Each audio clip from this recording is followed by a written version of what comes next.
હા, છાશ મારે એમ તો એક એક ફૂટે ફૂટે મળશે સલાહ આપનારા, સલાહ લેનારાને મળે. હા, બહુ ઉદાર સલાહ આપવામાં, બહુ ઉદાર. સામે ઓલા કોઈ ભિખારી છે જ નહીં સલાહ લેવાનું. એટલે તમે પાછું આવે તો તમને કહું કે લો તમારે નથી જોઈતું તો તમે પાછું રાખવું પડે ને, તો તમારી સલાહ તમને જ મુબારક. હા, કોઈ સલાહ આપવાની હોતી જ નથી. ત્યાં વર્તન જ છે ને એ બધું કામ કરી જાય, બોલવું જ ના પડે.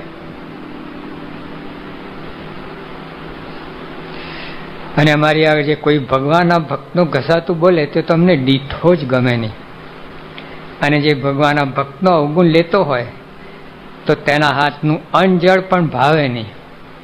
તમે 32 ભોજન જમાડો, હું જમતા છે. તમને માને કે આખું અનકોટ ધરાવું જમી ગયા, નો સોરી વેરી સોરી, લઈ જાઓ બધી 400 આઈટમ. જો યોગી અપાએ લખ્યું છે શાસ્ત્રીવાન પ્રાર્થના મેરામાં, હે શાસ્ત્રીવાન તમે તો નિર્દોષ બુદ્ધિના ભૂખ્યા છો, 400 આઈટમના નહીં. 400 આઈટમ મૂકીને તમે ઠાકોરજી આગળ સ્વામી જુએ છે કે નિર્દોષ બુદ્ધિની થાળી ક્યાં છે.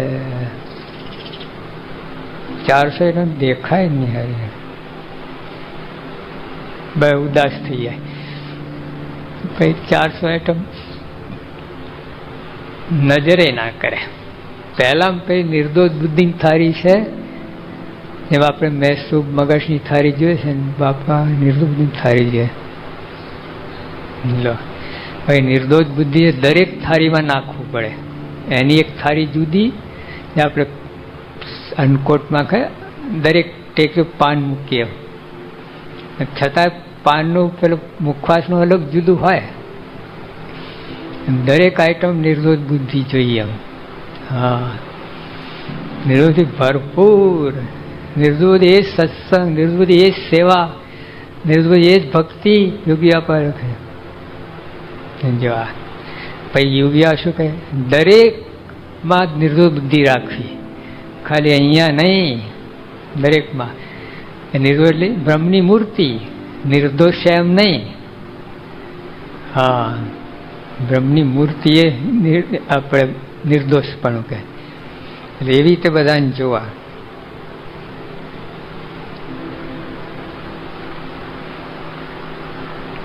અને દેહનો સંબંધી હોય પણ જો ભગવાનના ભક્તનો અવગુણ લે તો તે સાથે પણ અતિશય કુહેત થઈ જાય. દેહનો સંબંધી હોય તો એ શું થઈ ગયું, કાકો મામો ભત્રીજો ગમે હોય, અને જો આવું લેતો હોય તો એ સાહેબ કુહેત થઈ જાય. શા માટે? જે આપણે તો આત્મા છીએ કે આપણે દેહ ને દેહના સંબંધી સાથે શા સારું હેત જોઈએ. આપણે સત્તારૂપ રહીને ભગવાન તથા ભગવાનના ભક્ત સંગાતે હેત કર્યું છે, પણ દેહ બુદ્ધિએ કંઈ હેત કર્યું નથી. આ સત્સંગ છે તો અલૌકિક છે, અને જેવા શ્વેતદીપ વૈકુંઠ ગોલોક તેને છે ભગવાનના પાર્ષદ, તે જેવા જ આ સર્વે સત્સંગી છે. અને અમે તો સર્વે અને અમે તો જેવા સર્વથી પર જે દિવ્ય અક્ષરધામ તેને છે ભગવાનના પાર્ષદ છે, તે જેવા સત્સંગીને ન જાણતા હોઈએ તમને ભગવાનના ભક્તના સમ છે. આ આટલું ચોખવટ કહે. આ કઈ ફોસલાવાની વાત છે, આપણને ઉલ્લુભાઈ કામ લેવાની વાત છે. આ મહિમા કહીને આપણે કામ લેવાની વાત છે. એટલે મહારાજે કહ્યું કે જો આ હરિભક્ત જેટલા બેઠા છે કે જો આ અક્ષરધામની સભા ના માનતો હો તો બધા ભક્તોના સમ છે ને આપણે તો લલવાન ઠાલિયા ને અમથા ને એવું બધું લાગે છે. આ નથી, આ દિવ્ય મુક્તો છે. સ્વામી સાગર સામે 3-4 બાળકો બેઠા હતા, ગુણાતન સ્વામી. એક એક બાળકમાંથી અનંત સૂર્યનું તેજ નીકળે છે, અને આપણને એની લીટ દેખાય, લીટ નીકળે છે, તેજ નથી નીકળતું. કેવું છે. તો આમાં વિશ્વાસ રાખો. અનુભવ હમણાં નહીં, વિશ્વાસ તો હવે આવા પુરુષમાં વિશ્વાસ નહીં આવતો ક્યારે પત્તો પડશે.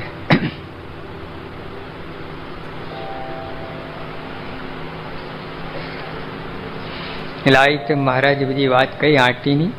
અહીંયા પણ એ જ વાત આવે છે. 5 મિનિટ શરૂ જ થયું નથી. આ પાડા ખાર એવું છે.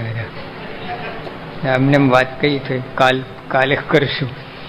એટલે ત્યાં વડતાલમાં એક પાડો હતો.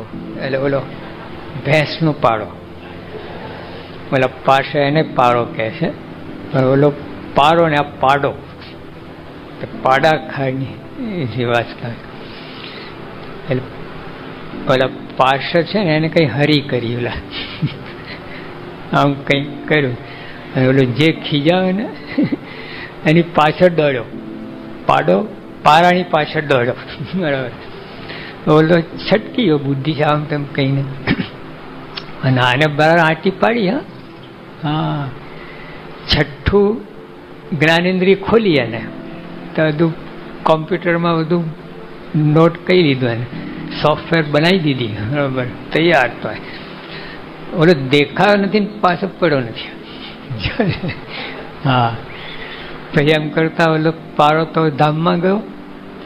પછી જ્યાં એનો અગ્નિ સંસ્કાર કર્યો ને ત્યાં પાડો આવે અને ત્યાં શિંગડાની ધૂળ ઉડાડે. આ પાડા ખાર હવે શું છે, મરી ગયો. હવે ના, રાખને પણ છોડે નહીં. આ પાડા ખાર એ આ વૈષ્ણવ આખું એના ઉપર જ છે બધું. ત્યાં બનેલું શું કે એકવાર મહારાજ છે ને, આ બ્રહ્માંડ સ્વામી હતા, એમના 60 સંતો મુક્તાન છે ને 60, મારે દરેક સદગુણ 60 સંતો આપેલા, એમનું મંડળ લઈને ફરે.